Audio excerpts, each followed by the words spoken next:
You're watching CW Montana. This is the MTN 9 o'clock news. Good evening and thanks for joining us tonight. I'm Russ Riesinger. President Trump urging Americans to stay safe after images of crowds around the country went viral over the Memorial Day weekend. Natalie Brand is at the White House, where the president is also pressuring one Democratic governor to allow his party's convention to move forward as planned in August.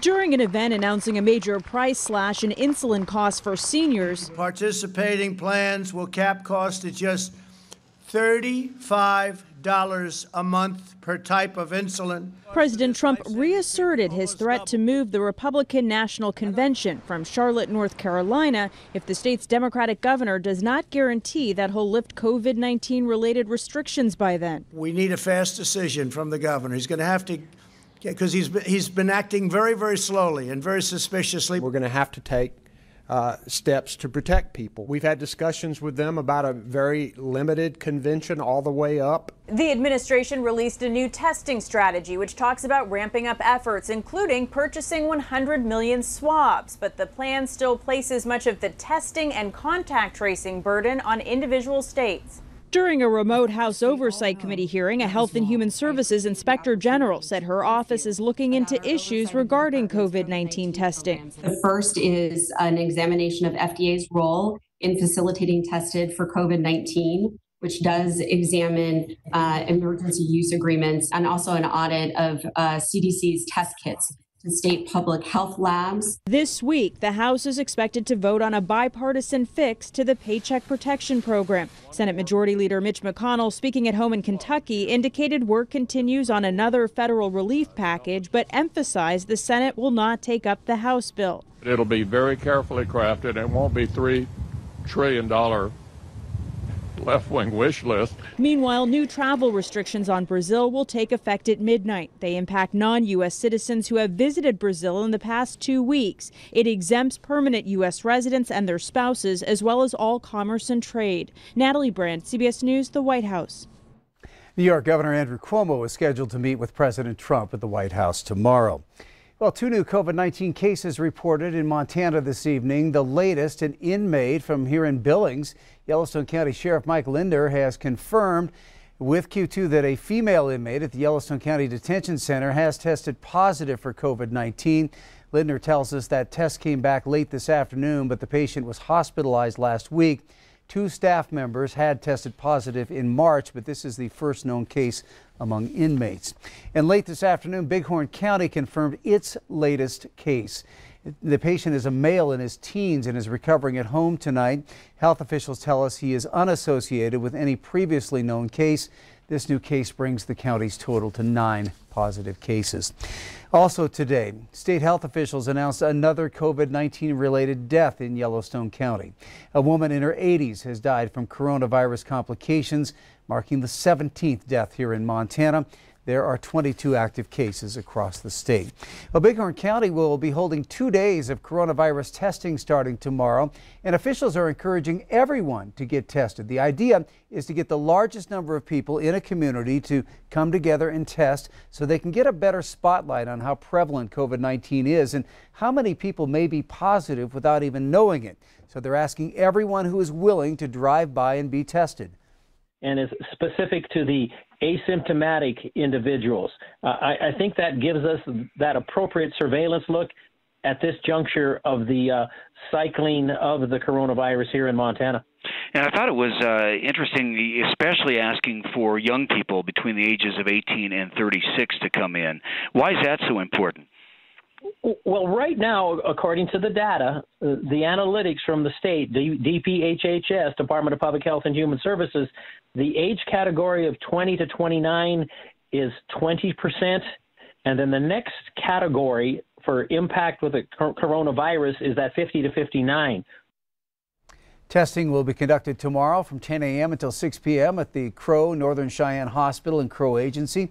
Governor Bullock will be making a stop there at noon, and 22 National Guard members will be on hand to assist with the testing. Then Thursday, the testing continues from 10 a.m. until 6 p.m. That will be at Hardin High School. and all you need is your phone number, address, and date of birth. There is no cost. And again, they're asking everyone in Bighorn County who is willing to be tested to do so. Well, Billings High School seniors wrapped up their public education over the weekend with a socially distanced graduation ceremony. Q2's Mitch Legge checked in with Superintendent Greg Upham today to see how things went and what's next. It was a true community effort to pull off the 3 graduation ceremonies inside the First Interstate Arena in Billings on Sunday. With the help of disease specialists, county officials, Metro Park staff, and school staff, the class of 2020 was recognized. Superintendent Greg Upham told me today that parents and students with all 3 high schools complied with proper health procedures. One change that had to be made between the Skyview and senior ceremonies was that more teacher volunteers were added to the student entry to police social distancing. With graduation now wrapped up, administrators are looking ahead to the summer months. In the coming weeks, the first session of summer school for high schoolers will start on June 8th. Upham said that summer support for kindergarten through 8th grade is being planned to start later in the summer. Those classes paid for with the help of about $6 million from the Federal CARES Act. The district hasn't seen the CARES Act money yet, but Upham said he expects it to be available to the district soon. Fairly soon we should be able to gain access to that, and we've stacked some expenditures with cleaning and copying and PPE equipment, those kind of things. And then this is the week that everyone turns their devices back in. We have 5,000 out there. I'm holding my breath as they come back in. I'm hoping all 5,000 come back and they're usable. That could be a large dollar item if they don't come back in good shape. Now, that money that the district will receive from the Federal CARES Act must be spent on COVID-19 related expenses like sanitation or learning help for students. In Billings, Mitch Legge, MTN News. All right, thanks, Mitch. And Upham also wanted to remind the community about the elementary school mill levy on the ballot for Billings voters on July 7th. To learn more about the levy, you can visit ktvq.com. State Attorney General Tim Fox asked the Montana Supreme Court today to overturn a judge's ruling on the deadline for counting mailed absentee ballots next week. A state district judge in Billings ruled last Friday that if a mailed primary election ballot is postmarked by Election Day, it must be counted. Now, Fox is asking the Supreme Court to take control of the case and block the judge's order while deciding the issue. He's asking the High Court to maintain the current rule, which says that mailed absentee ballots are counted only if they arrive at county election offices by Election Day. Montana is in the midst of its first statewide election with all mail-in ballots. Voting in the primary election began on May 9th and is continuing through next Tuesday, Election Day. Well, if the Supreme Court accepts the case, the High Court is expected to fast-track a ruling before Election Day. Donors to Democratic gubernatorial candidate Whitney Williams are also funding a separate political action committee, but the Williams campaign says it's totally separate from her campaign. Records show that the 6th Generation PAC had paid $18,000 this year to 2 consultants which work for the Williams campaign. The Williams campaign says those payments are for work that the consultants have done for the PAC. PACs are not allowed to pay expenses for a candidate unless those expenses are reported by the candidate and stay within contribution limits. Now, all but one of the donors to the 6th Generation PAC have already given the maximum allowable amount to Williams' campaign. Williams is competing against Lieutenant Governor Mike Cooney for the Democratic nomination for governor.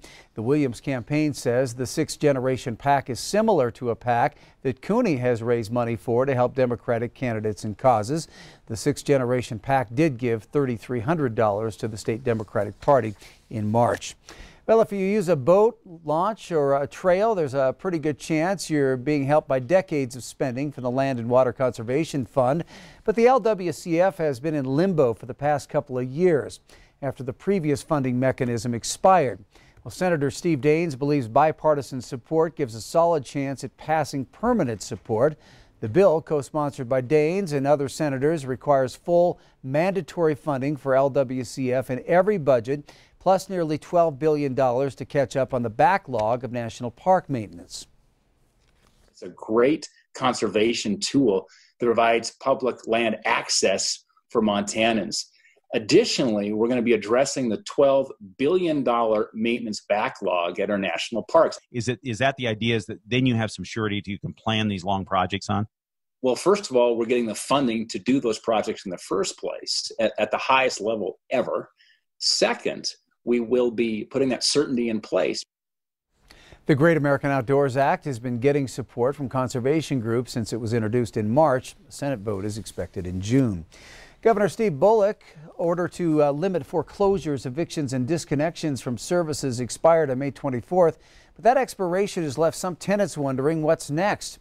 In tonight's Montana Rebound Report, MTN's Marin Sue spoke with property managers and landlords to answer some of those questions. Jessica Bubar, owner of Integrity Property Management, says many of her clients are stressed about making rent during the coronavirus. Plenty of tenants have been waiting for checks from the government or are maybe not working or waiting for their unemployment to come in. Bubar says her biggest suggestion is to be open with your property manager or landlord. Call them, don't wait for them to call you. And she says pay what you can when you can. If you're concerned about being able to pay all of your rent on the first of the month, most property managers would allow you to pay in advance. If you can pay $100 this week, drop off $100. However, delaying payment can put pressure on your landlord, like Keegan Reese. Small-time landlords like me, the margins aren't big. It's not that, for a lot of us, it's not our primary source of income. We still work. And with the shutdown and everything, if we're not working, then we have to lean a little more heavily on what we make from our rentals. Reese says this pressure is affecting everyone. It's local people. It's you, it's me, it's the old guy and lady down the street. Bubar says she knows many landlords who planned on increasing rent this spring and summer are not planning on doing that increase. In Whitefish, Marin Sue, MTN News. And again, a quick rundown from the highlights from tonight's Rebound. Don't wait for your landlord to call you. Be honest and open with your landlord and pay as much as you can when you can. Well, 3 orphaned Montana bear cubs we first told you about are headed to Arizona. Those cubs were orphaned last month after their mother was injured in a surprise encounter with a hiker along the Rocky Mountain front. FWP had to euthanize the sow, but the cubs were captured and taken to Montana Wild in Helena. Wildlife managers ultimately settled on Arizona Wildlife Park. That park covers more than 150 acres where the cubs will live in a ponderosa pine forest. Still to come on tonight's 9 o'clock news, we're going to meet the woman behind Governor Steve Bullock's news conferences to make sure that everyone gets the information they need. We'll explain, but first, Bob's in with your complete 7-day forecast.